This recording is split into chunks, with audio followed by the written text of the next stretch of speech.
करणार याचा माझं काही मत नाही. काय आता करायचं? मंगळवारी 17 तारखेला अध्यक्ष आणि उपाध्यक्ष निवड आहे. अजून 5-7 दिवस अवकाश आहे. आता लवकरच आमच्या तिन्ही पक्षांची बैठक होईल आणि मित्रपक्षांची आणि निर्णय होईल. आणि जास्त महानगरपालिकेमध्ये जो निर्णय झाला, ज्या पक्षाच्या जास्त त्याचा महापौर झाला त्याला त्या अध्यक्ष व्हावा अशी आमची मागणी आहे. आणि मला विश्वास आहे की तो मान्य होईल. निकालाची कॉपी न बघता तुम्ही पत्रकार परिषदा घेता, चुकीच आहे ना. आता निकालाच्या कॉपीमध्ये स्पष्टपणा नाही. आता माझा जाण्याचा उद्देश काय होता की मी त्यामध्ये एक पार्टी होतो. आता त्यामध्ये जाण्यासारखे दोनच घटक होते, एक गोकुळ किंवा मी.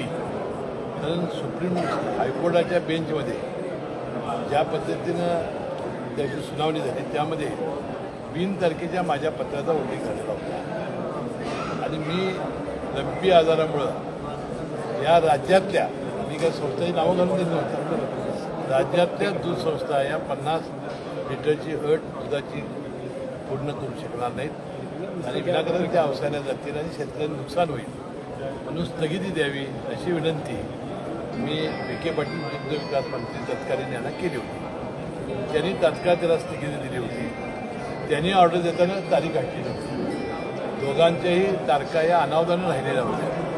परंतु ज्याच्या आधारे त्या सचिवांनी जो आदेश काढला जॉईंट रजिस्ट्रारला, त्याच्यामुळं ह्या ज्या संस्थांना त्याला स्थगिती मिळाली, या जॉईंट रजिस्टरच्या पत्रावर तारखा होत्या. आणि मग ह्या 1200 संस्थांचं त्यांनी अनेक माहिती दिली आहे. सगळ्यात दूध पूर्ण करणाऱ्या संस्था आहेत, फार जुन्या संस्था आहेत एक एक.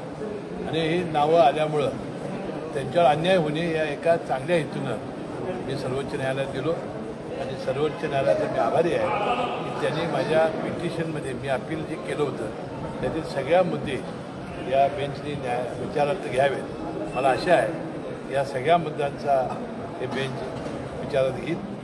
न्यायालयामध्ये या गोष्टीवर मतप्रदर्शन करायचं नसतं आणि मला वाटतं त्या पद्धतीनं योग्य तो न्याय मिळेल.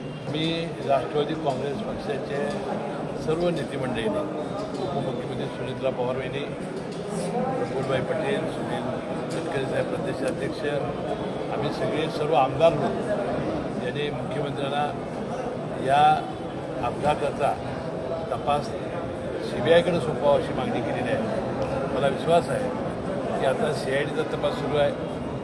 आता DCGA जी विमान प्राधिकरण संस्था आहे ती चौकशी करते आणि लवकरात लवकर CBIला सुद्धा हा वर्ग होईल आणि दूध का दूध पाणी होईल. आणि यामध्ये कोण आमच्या सगळ्या राज्यातल्या जनतेच्या, देशातल्या जनतेच्या मनामध्ये या शंका आहेत, त्या शंकेत निरसन होईल. तात्काळ त्याची दखल घेतली जाईल.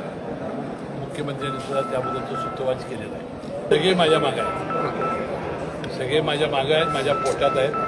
त्यांचा भक्कम पाठिंबा मला आहे.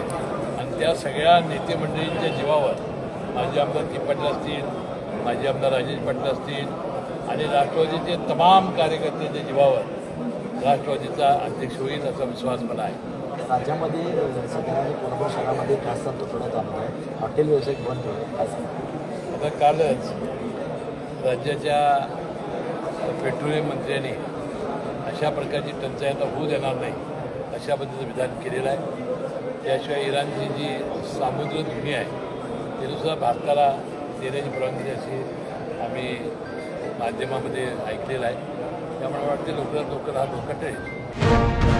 अशाच ताज्या अपडेटसाठी महासत्ता न्यूजला सबस्क्राईब करा.